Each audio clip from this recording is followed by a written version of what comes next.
Assalamualaikum warahmatullahi wabarakatuh. Perkenalkan, kami dari kelompok 1. Di sini kami akan membuat video model pembelajaran berbasis STAD, mata kuliah Orientasi Inovasi Pembelajaran PAI, dosen pengampu Muhammad Insan Jauhari, MPD. Perkenalkan, nama saya Khairia. Saya Septa Triatanda. Saya Dita Purnamasari.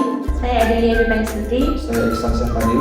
Di sini kami akan menjelaskan materi dari model pembelajaran inovasi pembelajaran PAI berbasis STAD. Di sini saya akan menjelaskan tentang definisi model pembelajaran yaitu berbasis STAD, yang dimana STAD pertama kali dipelopori oleh Robert Slavin dan teman-temannya di Johns Hopkins University pada tahun 1970-an. Secara keseluruhan, sederhananya, metode pembelajaran STAD merupakan salah satu strategi pembelajaran kooperatif yang dilakukan dengan cara membagi peserta didik dan beberapa kelompok kecil dengan kemampuan akademik yang berbeda-beda. Tujuannya adalah agar saling bekerja sama untuk menyelesaikan tujuan pembelajaran. Model pembelajaran berfokus pada kerja sama kelompok dalam memecahkan masalah dan pelajari suatu materi ajar, dikenal dengan sebutan Student Teams Achievement Division atau STAD.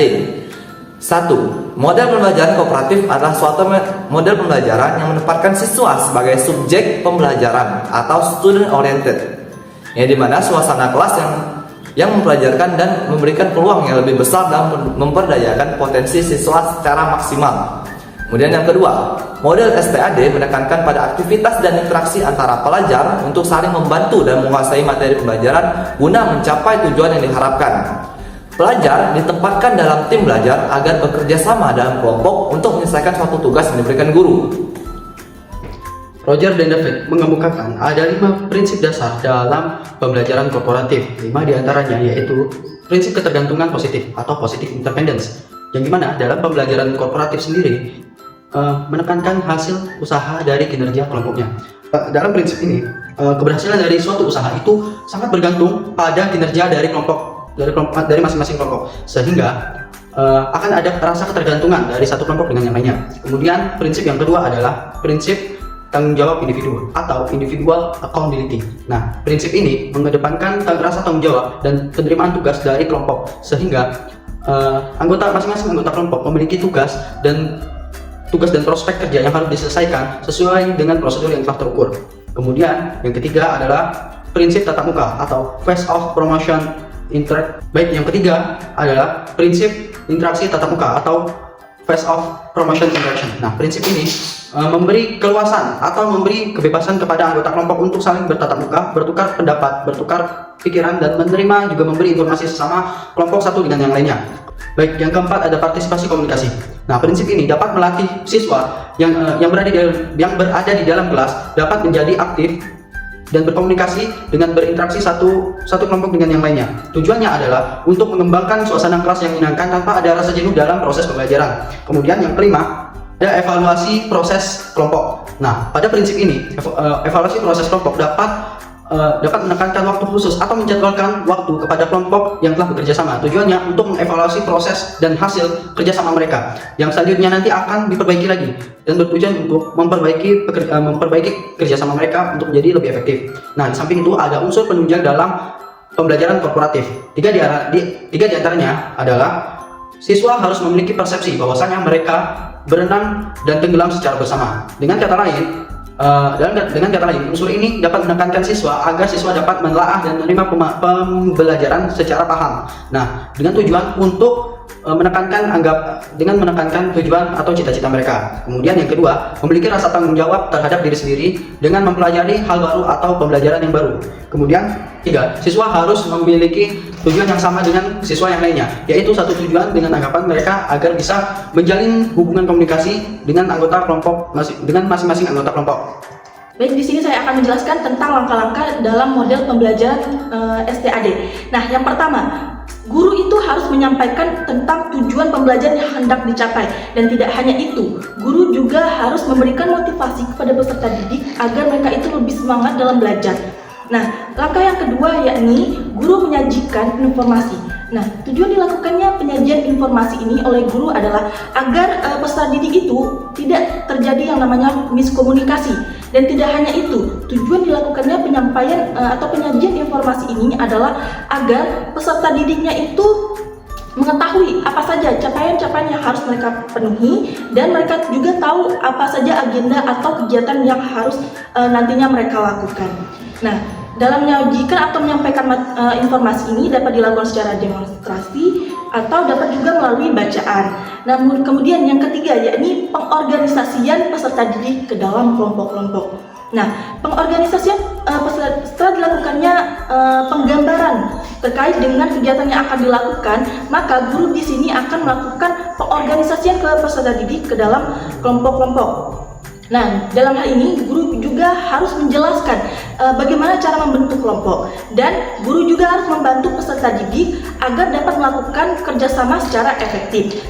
Nah, yang keempat, yakni guru membimbing kelompok dalam belajar dan bekerja. Nah, dilakukannya pembimbingan dalam kelompok ini, yakni bertujuan agar dalam proses kerjasama ini terjadi secara kondusif dan efektif dalam pengerjaannya. Dan tidak hanya itu, tujuan dilakukannya pembimbingan ini agar setiap peserta didik itu terjadi pemerataan dalam pemahaman terkait materi yang sedang diajarkan. Kemudian yang kelima, yakni evaluasi. Nah, tahap evaluasi ini berkenaan dengan tahap penilaian, yang dimana dalam mode pembelajaran ini tahap evaluasinya itu dapat dilakukan melalui penugasan baik dari individu maupun dalam kerjasama dalam kelompok. Dan yang terakhir, yang keenam, yakni adanya penghargaan kepada peserta didik. Nah, penghargaan ini dilakukan sebagai bentuk apresiasi kepada peserta didik, yang dimana penghargaan ini diberikan kepada peserta didik sebagai bentuk keberhasilan mereka dalam mengerjakan tugas secara baik itu secara kelompok maupun individu. Baiklah, di sini saya akan menyampaikan mengenai kelebihan dan kekurangan mode pembelajaran STAD itu sendiri. Dari kelebihan mode pembelajaran STAD, yang pertama yaitu siswa bekerja sama dalam mencapai tujuan dan menjunjung tinggi norma-norma dalam kelompok. Kemudian yang kedua ada siswa aktif membantu dan memotivasi dalam keberhasilan kelompok. Yang ketiga yaitu aktif berperan sebagai tutor sebaya untuk meningkatkan keberhasilan bersama. Dan yang terakhir itu ada interaksi antar siswa untuk meningkatkan kemampuan siswa dalam berpendapat. Nah, kemudian ada kelemahan dari mode pembelajaran STAD ini sendiri. Yang pertama yaitu banyak siswa yang masih bingung karena tidak terbiasa menggunakan mode pembelajaran ini. Nah, yang kemudian yang kedua, membutuhkan waktu lama bagi siswa sehingga tidak mencapai target dari kurikulum. Yang ketiga, membutuhkan waktu lama untuk guru sehingga guru pada umumnya tidak mau menggunakan mode pembelajaran kooperatif berbasis STAD ini. Yang keempat yaitu dibutuhkan kemampuan khusus dari guru sehingga tidak semua guru bisa menggunakan mode pembelajaran STAD ini. Dan yang terakhir, menuntut siswa untuk mempunyai sifat khusus, yaitu sifat bekerja sama. Nah, di sini saya akan menjelaskan implementasi dari model pembelajaran STAD menurut Wibowo. Ada 6. Yang pertama yaitu pembagian kelompok, penyampaian materi. Yang ketiga yaitu memberikan kertas kerja. Yang keempat yaitu mereka diberikan diskusi kelompok. Yang kelima yaitu penyampaian kesimpulan. Yang keenam yaitu pemberian penghargaan. Nah, berikut akan kami tampilkan praktek dari model pembelajaran berbasis STAD tersebut. Assalamualaikum.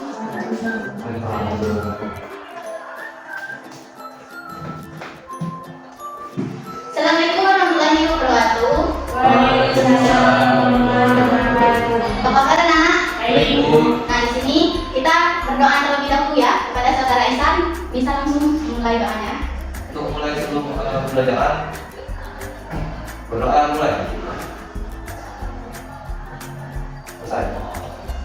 Baik, di sini gua akan mengajar terlebih dahulu satu persatu ya anak. Kita perkenalan tadi. Ada Lia, Ihsan, Seta. Tidak ada yang tidak masuk ya hari ini. Tidak.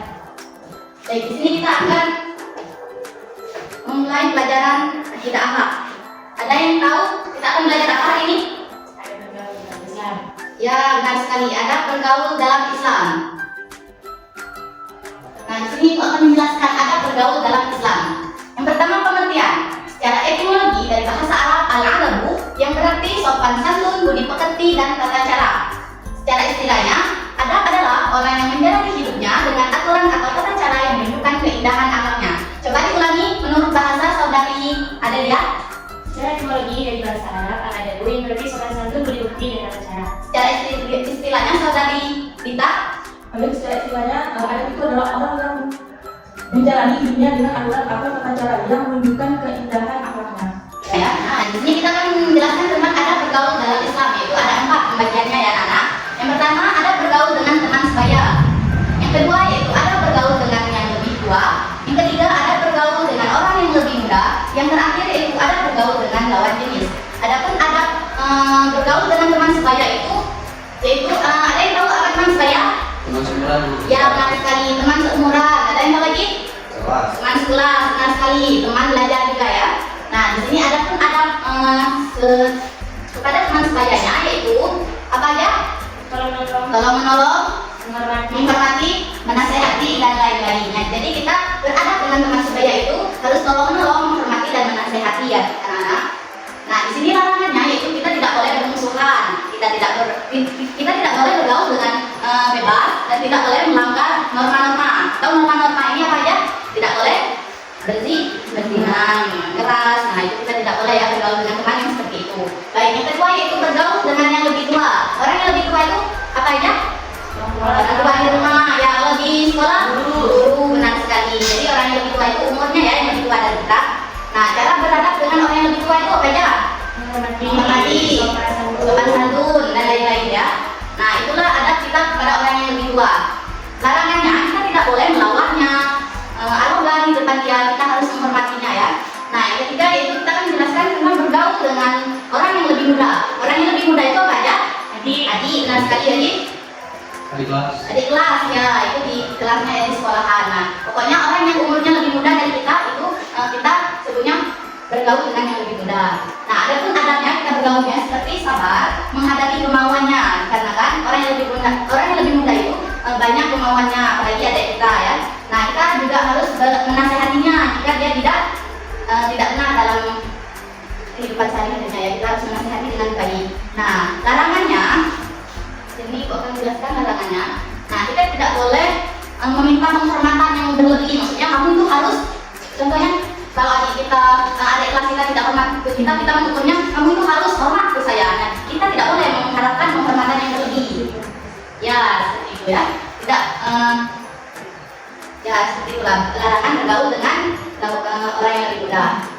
Baik, yang keempat itu bergaul dengan lawan jenis. Lawan jenis itu apa? Laki-laki dan perempuan. Yang jenis kelaminnya beda dengan kita sendiri ya, lawan jenisnya. Nah, lawan jenis benar sekali. Bergaul dengan yang lawan jenis yaitu kita harus bergaul seperti menutup aurat, menundukkan pandangan, tidak saling bersentuhan. Jadi itu dilarang sekali di dalam Islam kita ya. Menutup. Nah, itulah larangan dan adabnya ya. Nah, mungkin di sini ada yang ingin bertanya? Izin bertanya. Ya, kepada saudara Septa. Bagaimana Bu pandangan kita bergaul dengan orang yang bertua namun dia lawan jenis kita? Oh baik, nah meskipun yang orang tua dan lawan jenis kita harus tetap sopan santun ya anak-anak. Kita tidak boleh menjatuhkannya, kita harus menghormati dia. Jadi meskipun dia itu tua dari kita tetap harus menghormatinya ya anak-anak. Tidak boleh arogan, benar sekali. Arogan itu apa? Ada yang tahu? Egois, benar sekali. Kita tidak boleh egois ya pada orang yang lebih tua. Meskipun kemauan kita tidak ditutupnya, kita tidak boleh egois. Nah mungkin hanya itu sudah mengerti. Oke, di sini Ibu akan memberikan kertas tugas untuk kalian. Di sini Ibu akan membagikan kelompok terlebih dahulu ya. Nah di sini kita sama ada dia satu kelompok, saudara Ihsan sama saudara Seta satu kelompok ya. Baik, Ibu akan membagikan kertasnya. Nah di sini Ibu sudah mempunyai lembar jawaban tugas. Tadi sudah Ibu kelompokkan ya. Nah ini kalian akan Ibu beri tugas. Yang pertama Ibu di sini memberi tugas. Jika pernyataan yang Ibu berikan ini kalian setujui, maka kalian contoh yang disetujui ya. Kalau tidak setuju, kalian contoh yang tidak setuju di sini. Nah di akhir nanti kalian akan presentasi dari soal yang terakhir ini ya. Jadi anak-anak di sini soal terakhir ini harap ditulis di kertasnya ya. Boleh saja di kertas ini. Nanti kalian tulis saja di bawah ini ya. Nah ini Ibu akan membagikan ya. Ini. Selamat mengerjakan anak-anak. Nah, Ibu akan kasih waktu 10 menit dari sekarang. Silakan mengerjakan soalnya bersama kelompoknya.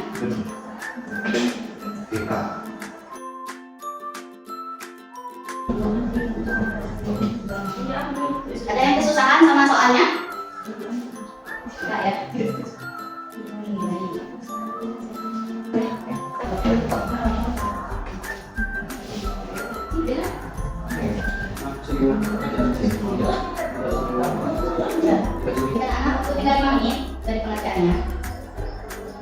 sini Ibu akan mengasih sebuah hadiah jika kalian menemukan jawaban kata kunci dari materi kita tadi. Ibu, sudah selesai anak? Sudah, Bu. Baik, di sini Ibu akan mendengarkan hasil diskusi kelompok pertama dulu. Pada kelompok pertama silakan Ibu. Baik, terima kasih Bu atas kesempatannya karena memberikan kami telah menjelaskan hasil diskusi kami juga. Ya. Nah, di sini Ibu memberikan jawaban setuju atau tidak setuju dan ada juga jawabannya. Nah, ada pun pernyataan yang kami setuju itu berdasarkan dalam 2, 5, 9, 10, 14, dan 15. Nah, di mana kami setuju karena ini merupakan contoh dari adat-adat yang baik kita dalam bergaul. Nah, dalam hal ini dapat kita lihat itu dapat kita lihat kata kuncinya yaitu kita itu harus peduli, kemudian menghargai. Karena ketika dalam bergaul itu kita nggak bisa sembarangan dalam bergaul karena kita harus melihat siapa orang kita, lalu lawan bicara kita atau teman bermain kita, apakah itu orang tua, teman saya atau yang lebih muda. Kemudian saat dari nomor yang orang sebutkan tadi itu merupakan contoh perbuatan yang tidak baik. Nah, itu harus dijelaskan oleh teman saya. Nah, sedangkan yang lainnya itu merupakan contoh perbuatan yang tidak baik ya Bu, dan tidak dipuji atau ada yang orang lain. Nah, salah satunya itu dari saat menjelaskan materi. Nah, itu sangat tidak baik dan tidak menghargai dan tidak sopan terhadap guru tersebut. Kemudian mengejek teman beragama lain yang berbeda dengan kita, itu juga tidak boleh. Untuk pertanyaan di bawahnya. Ya itu kami sudah mencakup semua. Oh, baik. Kami jawab ke semua. Oke, terima kasih kelompok 1 silakan Ibu. Terima kasih Bu. Ya. Kepada kelompok 2 silakan Ibu untuk presentasikan hasil diskusinya. Baik, terima kasih atas kesempatannya Bu. Sini kami akan menjelaskan hasil dari tugas yang telah diberikan oleh Bu.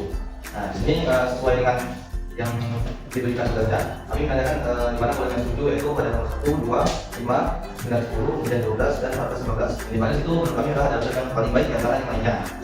Nah, mungkin ada yang kurang baiknya dengan sama saya.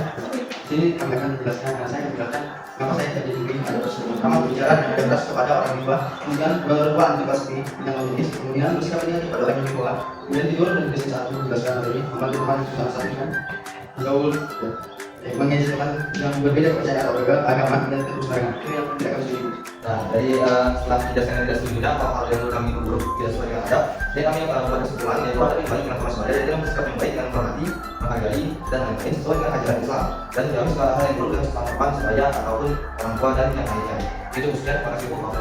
Ya, terima kasih kelompok 2 silakan Ibu kembali. Di sini Ibu mendengar nomor 1 ada setuju dan ada yang tidak. Nah, Ya. nomor 1 apakah setuju? Tidak setuju.